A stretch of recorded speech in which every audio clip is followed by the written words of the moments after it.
Bonjour à toutes et à tous. Je suis très heureux d'ouvrir cette première table ronde consacrée à la question du terrorisme, donc, que nous avons choisi d'approcher, je crois, sous l'angle de ses objectifs supposés. Il existe une variété large de définitions du terrorisme et son usage en tant que méthode est ancien. Les théoriciens du terrorisme diraient même que cette technique ou cet instrument de combat est aussi ancien que la guerre elle-même. La notion est, elle, en revanche, beaucoup plus récente. Elle est forgée au XIXe et au XXe siècle. Alors, pour une définition, disons, minimale du terrorisme, elle serait la suivante, celle d'une violence d'origine politique exercée contre un État et ou une société de la part d'un acteur que l'on peut considérer comme non étatique, même s'il peut disposer par ailleurs d'un soutien étatique externe au pays considéré. Il faut ajouter à cela le recours à l'intimidation, précisément pour parvenir au but politique recherché. Au Moyen-Orient, les premiers actes de terrorisme moderne se développent dans l'Empire ottoman et sont l'œuvre des mouvements nationalistes anatoliens et balkaniques qui cherchent à établir un État territorialisé. Ils apparaissent tout particulièrement chez les nationalistes arméniens à la fin du XIXe siècle. L'usage de la technique traverse ensuite tout le XXe siècle sous des formes diverses et des typologies diverses: terrorisme interne, terrorisme international, terrorisme global, et les réponses ne sont pas moins diverses et révèlent en creux une communauté mondiale de valeurs. Point culminant du terrorisme, les attentats du 11 septembre, qui ouvrent une séquence mondiale nouvelle, en particulier au Moyen-Orient. Pour en parler, nous avons le plaisir de recevoir Jean-Pierre Filiu et Farhad Khosrow-Khavar. Jean-Pierre Filiu, vous êtes professeur des universités en histoire du Moyen-Orient à Sciences Po Paris. Vous avez également été invité dans les universités américaines de Columbia et Georgetown, plusieurs fois membre de cabinet ministériel et membre du cabinet du Premier ministre. Vous avez également été diplomate en poste en Syrie, en Jordanie, en Tunisie, et vous êtes l'auteur de nombreux ouvrages, récemment une histoire laïque du Moyen-Orient depuis 395, apparaître très prochainement Stupéfiant Moyen-Orient, paru. Voilà, Stupéfiant Moyen-Orient. Et vous publiez également depuis 2015 sur le site du Monde une chronique hebdomadaire, ainsi Proche-Orient. Nous parlerons donc de toutes ces questions à l'instant. Monsieur Khosrow-Khavar, vous êtes directeur d'études émérite à l'EHESS. Vous avez consacré vos recherches à la sociologie de l'Iran contemporain et aux problèmes sociaux et anthropologiques de l'islam en France. Vous avez dirigé le Centre d'analyse et d'intervention sociologique. Et vous avez également publié de nombreux ouvrages, dont Le Nouveau Djihad en Occident et plus récemment Jihadism in Europe et Family and Jihadism in France. Ma première question s'adresse à vous, Monsieur Filiu. Les attentats du 11 septembre ouvrent la voie à une guerre contre le terrorisme, je cite, et en particulier contre Al-Qaïda, l'organisation conduite par Oussama Ben Laden. Pouvez-vous nous en dire un peu plus sur la manière dont cet acteur institutionnel modifie les dynamiques politiques moyen-orientales? D'abord, merci à vous, cher François Secaldi, merci à Henri Laurence et au Collège de France, merci à vous toutes et à vous tous d'être aussi nombreux pour cette journée. Alors d'abord, Al-Qaïda, parce qu'à l'époque, c'est d'Al-Qaïda dont on parle. Donc de quoi Al-Qaïda est-il le nom? Al-Qaïda, ça veut dire littéralement la base. Et en fait, c'est les résumés de l'intitulé de l'organisation qui est Tanzim Qaïdat al-Jihad, l'organisation de la base du djihad. Et ce qui fait des attentats du 11 septembre un événement fondateur, c'est que Al-Qaïda est une organisation qui a inventé le djihad global, le djihad mondialisé. Alors comment l'a-t-elle inventé? Comment est-elle sortie des précédents qu'on a pu évoquer, notamment des fédayines arméniens de l'Empire ottoman? Comment est-elle passée à autre chose? Alors pour cela, il faut déconstruire un certain nombre d'idées reçues. Non, Osama Ben Laden n'a jamais été un agent de la CIA. Il était suffisamment riche et bien doté pour ne pas avoir à dépendre des services américains. Mais non, Osama Ben Laden n'a pas contribué au départ des soviétiques de l'Afghanistan. L'organisation de volontaires arabes qu'on appelait le Bureau des services, qu'il animait à partir de Peshawar au Pakistan, n'a jamais fait passer plus de quelques centaines d'Arabes en Afghanistan. Donc leur contribution à la libération de l'Afghanistan pendant l'occupation soviétique de 1979 à 1989 est nulle. Ils ont eu au plus quelques dizaines de, entre guillemets, martyrs. Quant à Ben Laden lui-même, sur les 10 ans d'occupation soviétique de l'Afghanistan, il n'en a passé que 10 jours à se battre à l'intérieur de l'Afghanistan, et d'après certains témoignages corroborés, un certain nombre de ces 10 jours tenant ses entrailles sur un lit de camp. Donc le mythe des Afghans arabes est un mythe. Et ce n'est pas la première ni la dernière fois où la propagande djihadiste va rencontrer une certaine obsession occidentale qui va se retrouver dans ce mythe.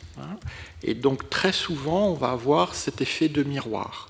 C'est-à-dire ce que disent les djihadistes sur eux-mêmes et qui est très souvent mensonger, pas toujours, sinon ce serait trop simple, eh bien va être repris dans la chambre d'écho des médias occidentaux.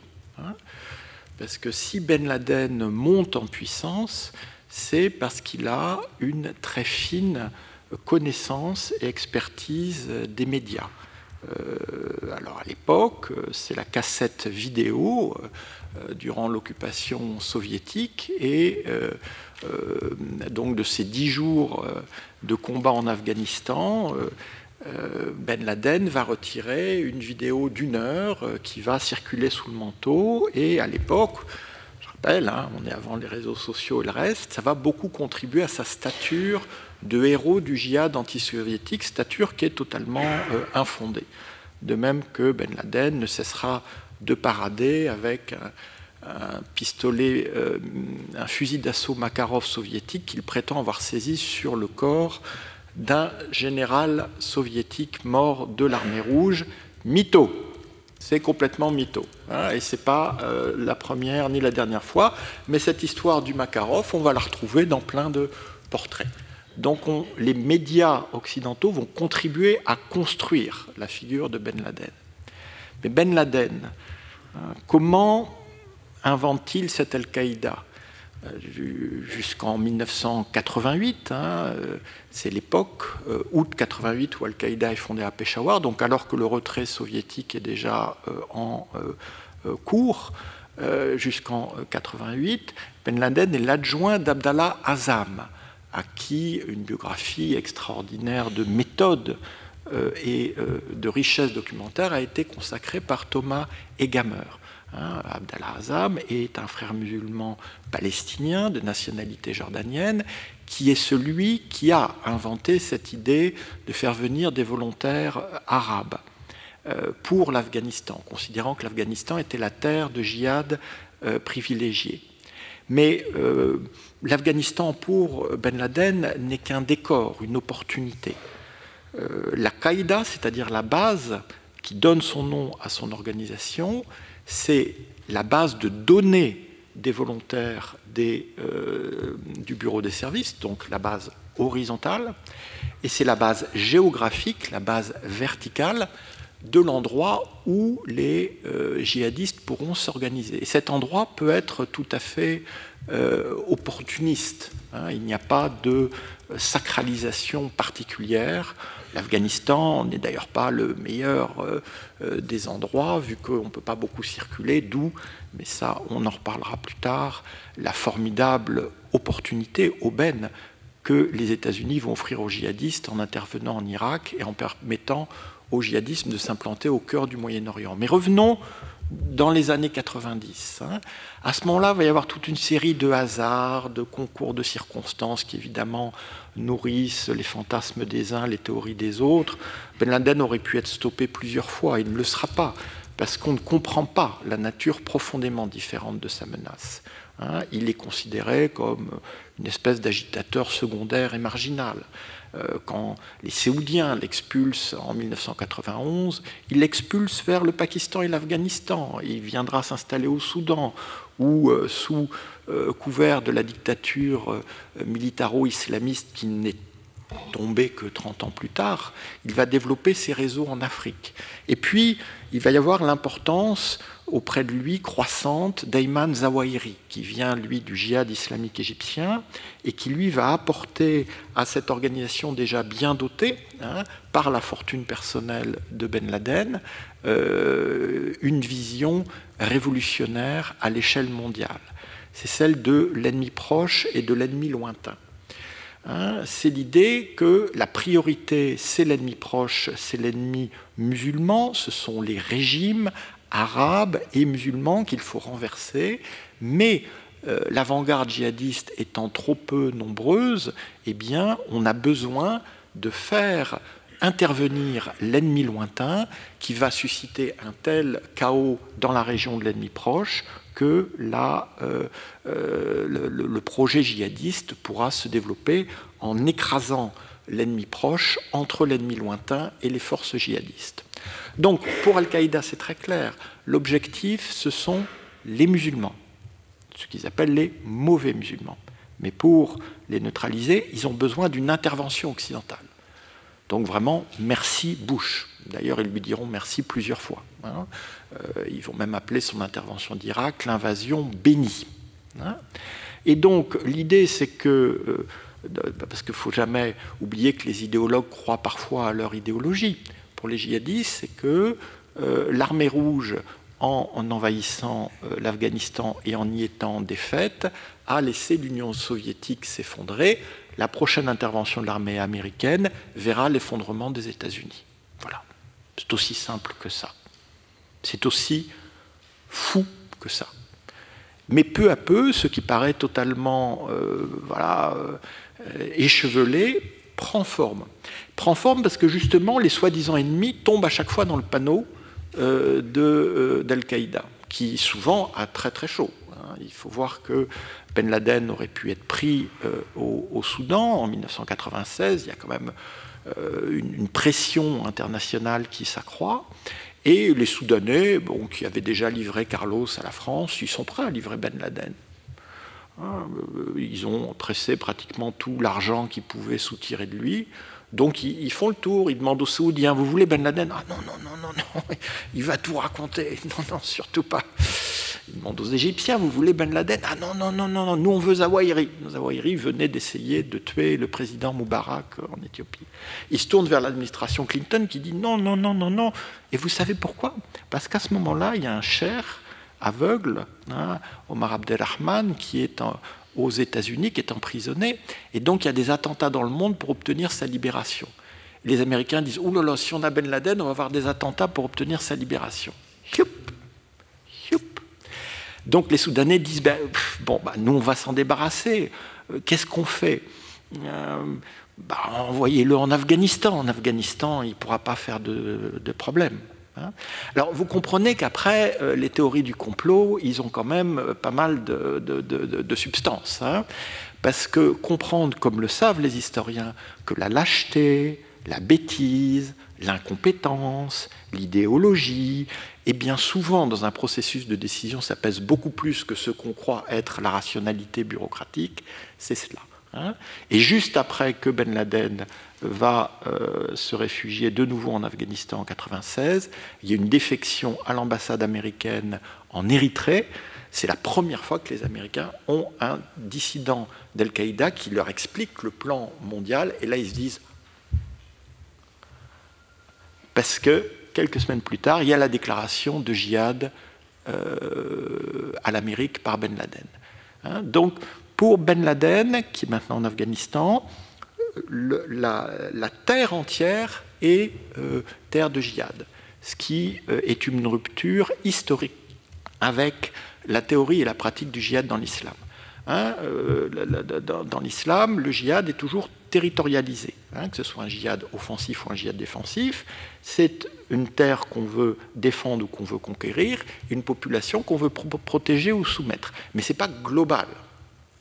Ce qui se passe avec Ben Laden en 2 temps, déclaration de 96 et ce qu'on a appelé la fatwa de 1998, même si on peut difficilement la qualifier comme ça, voilà. C'est l'idée qu'on a une terre globale et que tout Américain, civil ou militaire, tout Américain, civil ou militaire, est censé être une cible légitime pour le djihad global, où que ce soit. Et la traduction qui implique quand même un petit travail intellectuel juste pour comprendre pourquoi il y a ces attentats, ce sont les attentats simultanés en août 1998 contre les ambassades américaines en Tanzanie et au Kenya, qui font plus de 200 morts, dont seulement une douzaine d'Américains. Et c'est des attentats pour commémorer le 8e anniversaire de ce que Ben Laden appelle l'occupation américaine de la Terre Sainte d'Arabie, c'est-à-dire le 8e anniversaire de l'intervention américaine face à Saddam Hussein. Donc tuer majoritairement des Africains pour un anniversaire qui est sur le calendrier chrétien, pas sur le calendrier islamique. En considérant que la scène s'est globalisée et que les musulmans qui ont été tués, comme c'était à l'heure de la prière, s'ils étaient devant l'ambassade américaine, et bien tant pis pour eux, là on rentre dans quelque chose de nouveau. On rentre dans quelque chose de nouveau. Qui est en fait le coup d'envoi de l'escalade qui va vers le 11 septembre. Et là, je vais être très court, parce que on va discuter de tout cela. Donc, qu'est-ce qui se passe pendant cette escalade? D'abord, il y a les médias, c'est-à-dire il y a Peter Bergen pour ABC qui vient interviewer Ben Laden, il y a Al Jazeera qui devient en fait la chaîne de promotion de Ben Laden avec un grand reportage qui s'appelle « Un homme contre un empire » qui est diffusé au moment même où le FBI publie son fameux Wanted, Ben Laden, 5 millions de dollars. Donc là, Ben Laden, à partir de ce moment-là, n'a plus aucun problème de recrutement. Ces camps d'entraînement en Afghanistan et au Pakistan, il y a des listes d'attente. Et donc, comment combine-t-il son insertion dans le système taliban? Les talibans, au début, avaient plutôt de la prévention à son égard, mais comme le Mollah Omar est une personnalité assez rustique, avoir un Séoudien qui, dans le plus parfait des Arabes, lui dit votre prétention au califat, c'est vraiment ce qui peut arriver de mieux aux musulmans en ce moment. Bon, entre Omar et Ben Laden, il y a une vraie osmose qui se fait, c'est-à-dire que Ben Laden fait son nid de coucou dans le régime taliban, tout en mettant une partie de ses volontaires au service du Mollah Omar dans leur combat en Afghanistan. C'est la brigade 55. Donc, voilà, il y a la base géographique de l'Afghanistan et puis il y a la base des réseaux. Et donc Ben Laden va recruter parmi tous ces volontaires qui arrivent, ceux qui ont des bons passeports, ceux qui sont doués en langue, et ça donnera la cellule de Hambourg, qui sera au cœur de la planification du 11 septembre. Donc moi je finirai juste ce premier commentaire. Alors là, en faisant référence à une expérience personnelle, moi j'étais conseiller pour le Moyen-Orient auprès de Lionel Jospin à Matignon à cette époque-là. Nous entendions un bruit de fond. Voilà. Il y avait un bruit de fond. On ne pouvait pas savoir exactement. Le bruit de fond dans le monde du renseignement, c'est quelque chose qu'on prend au sérieux. Et nous avons transmis aux Américains, on n'était pas les seuls, vu que généralement c'était de sources arabes qu'on avait. Mais on avait un bruit de fond de plus en plus entêtant sur une opération majeure sur le territoire américain. Voilà. Et puis vous savez qu'il y a eu ce mémo qui a été déposé le 15 août, je crois, dans le ranch Crawford de George Bush, le mettant en garde contre cela. Alors, évidemment, là, tous les complotistes diront « ha ha ha ha ha », vous voyez, vous voyez, vous voyez. Et malheureusement, je serai obligé de rappeler mon antienne, lâcheté, incompétence, aveuglement, idéologie, jusqu'à la catastrophe qui, elle, a pris évidemment tout le monde de court le 11 septembre 2001. Merci beaucoup Jean-Pierre Philu pour ce retour historique sur l'avènement de cette organisation. Une fois le 11 septembre survenu, comment analyser les réponses des États au terrorisme international, c'est-à-dire que, considérant que bien souvent leurs réponses se sont appuyées sur des légitimités juridiques ou sur des discours universalistes, sans jamais respecter ni l'un ni l'autre, quelles conséquences cela a eu sur l'évolution politique moyen-orientale? Oui, oui, absolument. Alors, George Walker Bush est totalement tombé dans le piège de Ben Laden. Voilà, pas tout de suite, mais en fait. Alors, qu'est-ce qui n'a pas marché pour Ben Laden? Ben Laden pensait que ce serait le scénario soviétique. Les Américains arriveraient en Afghanistan, ils s'enliseraient, l'Amérique tomberait. Bon, faut pas, c'est ce qu'ils pensaient, c'est ce qu'ils disent, c'est ce qu'ils écrivent entre eux. C'est pas du tout une opération kamikaze pour l'organisation. Donc les Américains au début jouent bien. Au début jouent bien parce qu'ils ont quand même quelques alliés. C'est pas pour tirer la couverture aux uns ou aux autres, mais enfin, ils ont un soutien qui est unanime au Conseil de sécurité, et donc l'intervention en Afghanistan a une légitimité internationale incontestable, qui est celle de la... Parce que les talibans ont été mis en demeure de livrer Ben Laden et ont refusé de le faire. Donc ils se rendent complices de cet acte de guerre qui est l'attaque contre New York, et n'oublions jamais contre le Pentagone, avec près de 200 morts au Pentagone et un 4e avion dont on ne saura jamais si la cible était la Maison-Blanche ou le Capitole. Donc on était quand même dans un acte de guerre caractérisé. Et donc là, les Américains, parce que les néoconservateurs n'ont pas encore totalement lobotomisé l'appareil de décision, agissent rationnellement, c'est-à-dire plutôt que d'envahir eux l'Afghanistan, ils mettent en avant l'opposition afghane autour des descendants de Massoud, vu que le compte à rebours au 11 septembre a été déclenché par un attentat d'Al-Qaïda qui tue Massoud le 9 septembre. Et on voit qu'à partir de ce moment-là, tout se met en place. Et donc, le régime des talibans est renversé parce qu'il est renversé par des Afghans. C'est l'anti-Irak. Sauf que ça va se gâter très vite, vu que les Américains, c'est bien connu, quand ils font la guerre, c'est pas pour mettre un roi au pouvoir.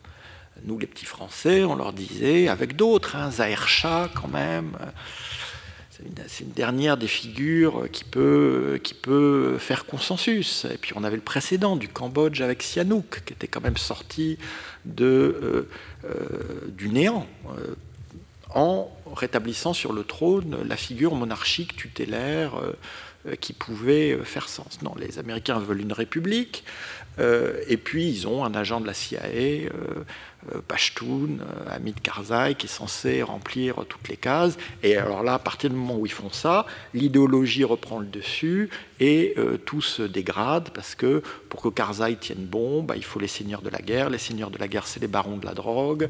Les barons de la drogue, c'est pas vraiment des démocrates. Et progressivement, ce qui avait bien commencé va devenir une occupation sans terme. Mais le pire, c'est évidemment l'invasion d'Irak. Mais l'invasion de l'Irak n'est possible que parce que Bush tombe complètement dans le piège de Ben Laden et fait de ce qui était une organisation limitée avec un millier de membres en 2001. Donc Al-Qaïda, après l'invasion de l'Afghanistan, il n'y a plus qu'environ 500 militants en état de marche, si j'ose dire. Mais Bush ne va pas vouloir finish the job, il va laisser Ben Laden fuir. Alors là encore, la théorie du complot, non, c'est juste parce que l'idéologie veut que maintenant ça soit l'Irak, que l'Afghanistan c'est des petits poissons, ce qu'il faut c'est s'attaquer aux gros poissons. Donc les moyens militaires sont transférés et Ben Laden et Zawahiri peuvent s'échapper vers le Pakistan. Mais ils ne sont pas en très bonne forme et leurs réseaux sont complètement détruits. Ce qui va leur permettre de reprendre l'initiative, c'est le Global War on Terror. C'est-à-dire qu'au djihad global, les Américains vont, avec leur puissance sans précédent, sans comparaison, opposer une guerre globale à la terreur qui va donner du sens au discours de Ben Laden. Vu qu'au lieu de dire, ce que fera Obama plus tard, mais trop tard, notre ennemi c'est Al-Qaïda, ils vont globaliser l'ennemi et donc faire que toute une série de mouvements dans le monde vont, du fait des alliés, qui vont se bousculer, être ainsi inclus dans ce terrorisme mondial. Et avec l'accablement d'un amiral que j'avais rencontré à cette époque-là, qui disait on a gagné la guerre contre le Japon, pas contre les kamikazes. On ne peut pas gagner la guerre contre la terreur. On doit avoir un ennemi. On ne gagne pas la guerre contre une technique de guerre. C'était très troublant pour les militaires de carrière. Mais Sharon va dire tout le monde a un Ben Laden, notre Ben Laden c'est Arafat. Les Algériens vont dire nous battons contre le djihadisme depuis des décennies. Kadhafi, Assad vont tous se mettre sur les rangs. Poutine avec les Tchétchènes, les Chinois avec les Ouïghours. Et donc tout ça va aller complètement dans le sens d'Al-Qaïda. Et je ne parle même pas encore de l'Irak. Et donc, le fait de globaliser a donné un second souffle à une organisation qui était, après le renversement des talibans, vraiment, le coup de grâce était possible. Et non seulement le coup de grâce n'a pas été donné sur le terrain, mais cette globalisation de la terre, cette mise en scène, va permettre à Al-Qaïda, et plus tard, évidemment, à Daesh, le bien mal nommé État islamique, de se nourrir, de prospérer sur une propagande occidentale qui, à coup d'amalgame, crée l'ennemi. Et ça tombe très bien parce que Al-Qaïda veut être cet ennemi idéal.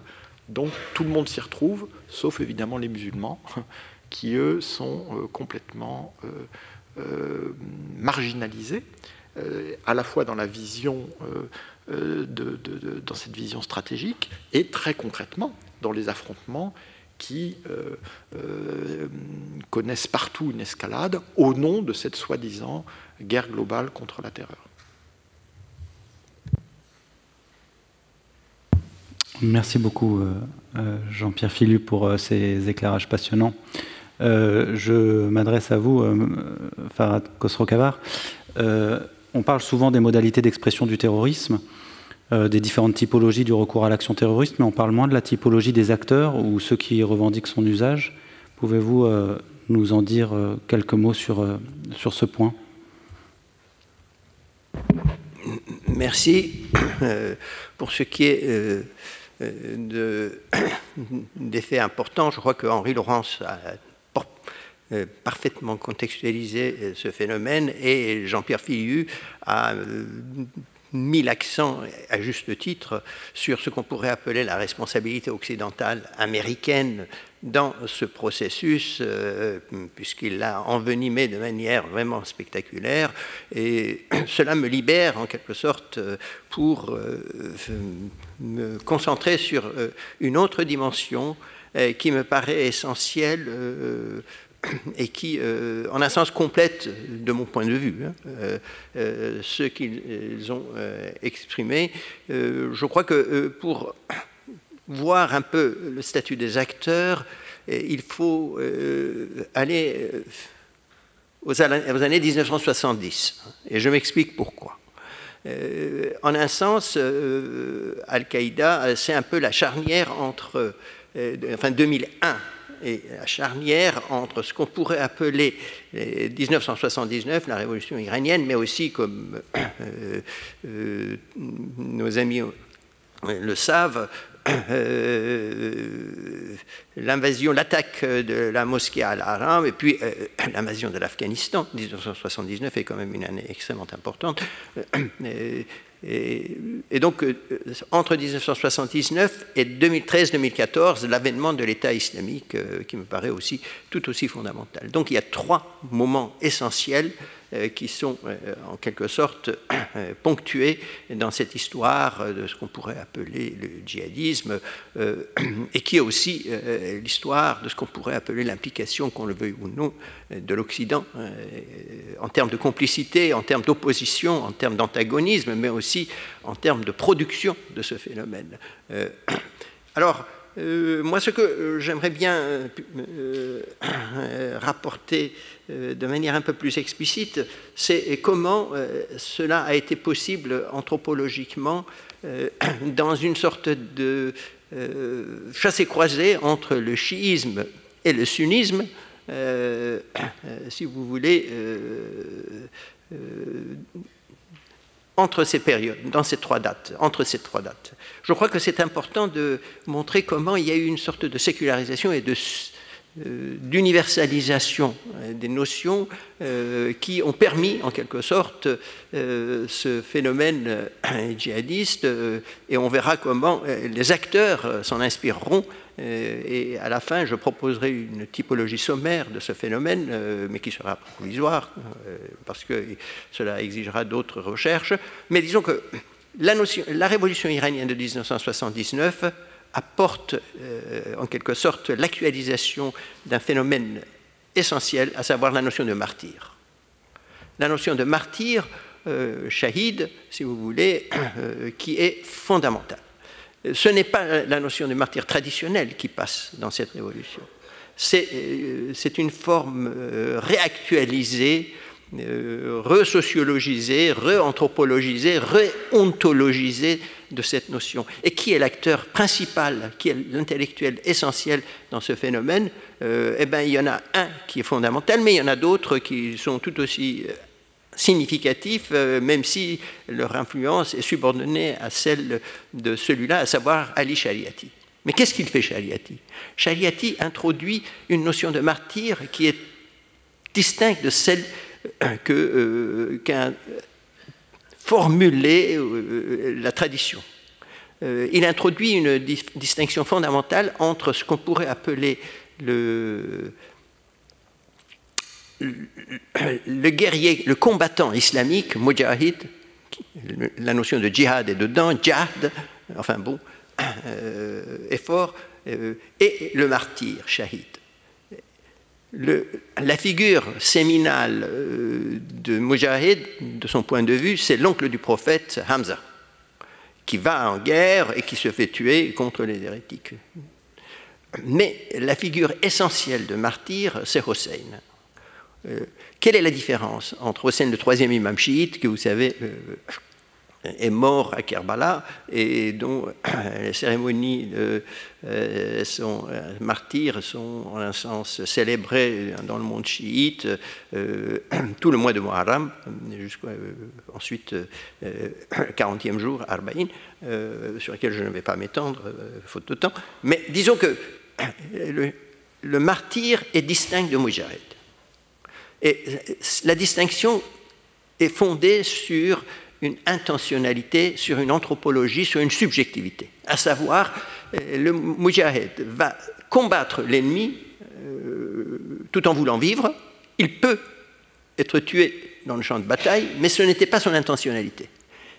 Eh bien, le martyr, lui, sait qu'il va mourir et, animé d'un ardent désir de mourir, et va dans un champ de bataille où il sait qu'il sera mis à mort. Et c'est le cas de Hossein. Il avait, enfin, selon la tradition, il avait 72 partisans à la fin et contre une armée de plusieurs milliers de Yazid.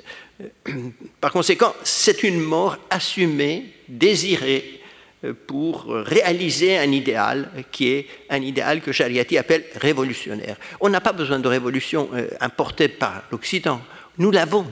Et c'est la figure de martyr, et il y a la figure de plusieurs autres personnages saints chiites qu'il développe dans ses écrits.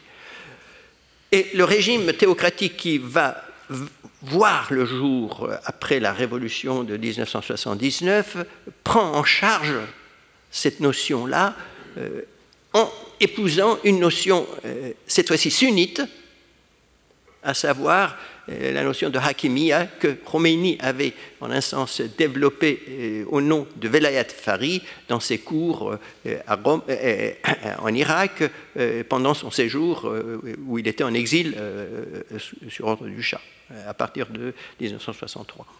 Bref, on est dans une configuration où des notions, Hakimiyya devient Velayat Fari, martyr passe dans le sunnisme, par la suite, surtout Al-Qaïda, mais aussi l'État islamique.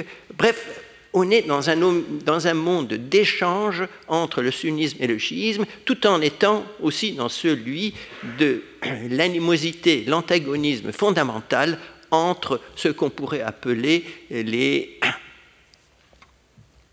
deux religions dans leur version extrémiste. Vous savez que les chiites sont perçus comme étant de faux musulmans par les sunnites et que les fondamentalistes chiites ne le disent pas sous cette forme-là, mais agissent tout comme, par exemple, à Téhéran, il n'y a pas de mosquée sunnite digne de ce nom, alors qu'il y a, on le sait, plus d'1 demi-million de sunnites à Téhéran. Bref, on est dans une configuration où les deux s'entretuent, mais en même temps, les deux s'empruntent des choses. Et la notion de martyr devient une notion déchiisée, islamisé au sens universel par le biais de Shariati qui instaure cette idée que tout jeune peut devenir martyr à l'image de Hossein. Il n'y a plus de rupture, il y a une sécularisation. Et tout lieu peut devenir Kerbala, à savoir le lieu de martyr de Hossein. En d'autres termes, la révolution au nom de l'islam peut s'enchaîner en prenant cette figure universelle de martyr au lieu de révolutionnaire au sens occidental du terme.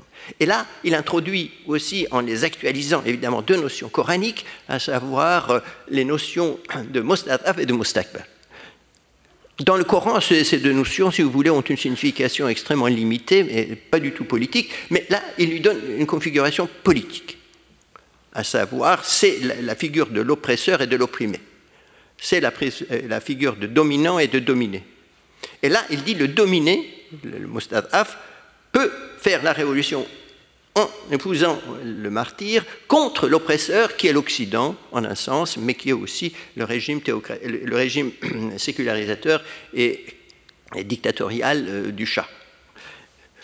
Cette notion de martyr deviendra par la suite sunnite sous cette configuration-là. Évidemment, dans le sunnisme, tout comme dans le chiisme, la notion de martyr existe, mais dans le chiisme traditionnel de manière beaucoup plus centrale, mais comme une figure liée à ce qu'on pourrait appeler un ritualisme chiite et non pas un activisme chiite. Et Shariati, activiste, en un sens, rend actif cette notion de martyr qui sera utilisée aussi par la suite par les formes radicales de l'islam sunnite. On est donc dans cette configuration-là, c'est-à-dire que cette histoire, à partir des années 1970 jusqu'à dans les années 2020, me paraît montrer comment il y a une sorte de réactualisation, de réjuvénation, de renouvellement des notions fondamentales du sunnisme et du sunnisme dans une perspective activiste. Et là, c'est le nouveau type d'acteur, si vous voulez, qui émerge. En Iran, c'est le jeune qui aspire au martyr, et surtout pendant la longue guerre entre l'Iran et l'Irak, 1980-88, il va se battre en un sens, avec cet ardent désir. Moi-même, j'avais fait des entretiens avec ces jeunes passagers au début, puisque maintenant ça a changé totalement, qui exprimaient cette aspiration à mourir pour réaliser en quelque sorte cet idéal de l'islam, en faisant verser leur sang, si vous voulez, sur l'arbre de l'islam. Alors, on verra par la suite comment cette notion de mort devient centrale. Je veux dire, ces révolutions, cette vision est fondée sur une valorisation de la notion de mort sacrée qui devient la mort tout court, donc se transforme en une vision mortifère, comme j'ai essayé de le dire dans le cas de l'Iran. Eh bien, un type d'acteur que j'ai appelé martyropathe voit le jour, qui veut mourir et mettre à mort les autres, sous une forme qui est en contradiction avec l'islam traditionnel. Les femmes ne sont pas épargnées, les jeunes ne sont pas épargnés. Évidemment, les sunnites vont essayer de justifier aussi cette vision en se servant de la notion de bouclier, si vous voulez, qu'on trouve chez un certain nombre de penseurs musulmans du temps des Mongols et qui justifiaient en quelque sorte la mise à mort des musulmans quand cela, la nécessité s'en fait ressentir. Tout cela, je ne vais pas le développer parce qu'on n'aura pas beaucoup de temps, mais ce que je veux dire, c'est qu'il y a un nouveau type d'acteur qui voit le jour.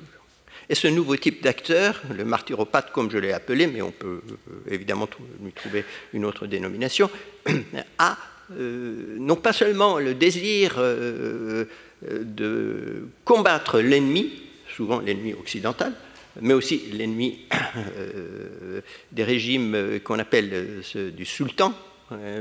Eh bien, c'est plutôt cette vision qu'il faut mourir, et que cette mort, a un sens, une signification ontologique, salvifique, et que, par conséquent,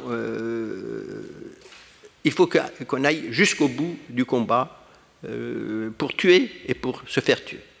Là, c'est un type d'acteur qui voit le jour, qui est une minorité, hein, mais dont le pathos inspire beaucoup de jeunes qui s'engageront dans les combats, et on le verra bien même chez un certain nombre de jeunes qui sont partis, disons à partir de 2001, mais surtout 2013, 2016, 2017,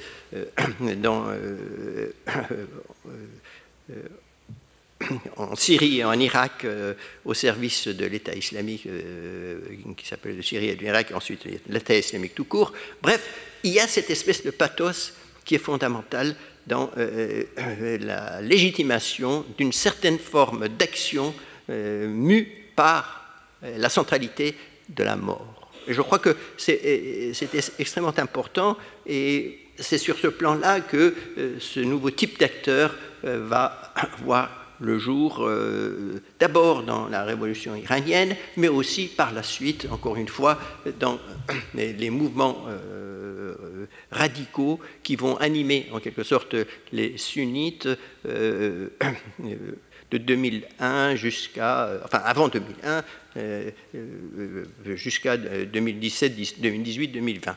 Je crois que cette anthropologie de la mort est essentiel, même si cela n'explique pas tout. Hein. Je veux dire, il faut l'actualiser, il faut montrer aussi comment les situations sociales, économiques, politiques, l'humiliation et tout cela interviennent en quelque sorte dans la mise en place de l'hégémonie ou de l'ascendant de cette vision de soi et de l'autre dans une grande partie du monde musulman et aussi dans une partie du monde occidental où il existe une minorité de musulmans, où il y a aussi des convertis musulmans. Alors, cela me paraît donner sens à ce qu'on pourrait appeler cette coupure de l'histoire, telle que, par exemple, l'a introduit Henri Laurence, 2001-2003. Moi, je crois que c'est essentiel, mais en même temps, moi, je dirais 1970, 1987, 88, et puis 2013, 2018, fin de l'État islamique, enfin, en théorie 2017, en octobre 2017, fin de l'État islamique, mais en fait jusqu'à 2020. Enfin bon, bref. Et je crois que cette configuration-là met l'accent sur une nouvelle subjectivité. En même temps, je ne peux pas terminer, si vous voulez, cette conférence sans dire qu'il y a aussi l'épuisement de ce discours. On est face à l'épuisement de ce discours dans les nouvelles générations, et le mouvement de septembre 2022 en Iran en est le parent. Je m'arrête là parce que je ne veux pas dépasser non plus trop longtemps. Enfin, je ne sais pas si... Non, enfin bon, de toute façon, on va peut-être, oui, rapidement, j'avais une autre question. Dans vos recherches, vous avez identifié un certain nombre d'acteurs qui agissent par solidarité avec ce que vous avez appelé une communauté imaginaire.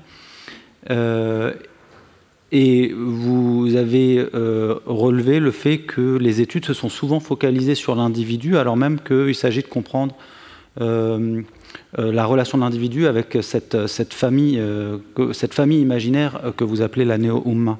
Est-ce que vous pourriez revenir sur cette idée rapidement avant qu'on cède peut-être la parole au public? Oui, enfin, on voit très bien ce développement, d'abord en Iran chiite, ensuite Al-Qaïda, et puis surtout l'État islamique, à savoir un nouvel imaginaire qui se met en branle. Et dans ce nouvel imaginaire, il y a d'abord une sorte de néo-Oumma activiste qui se met en branle, à savoir une communauté qui accepte de faire la guerre à un Occident impie et un monde où l'islam est contesté.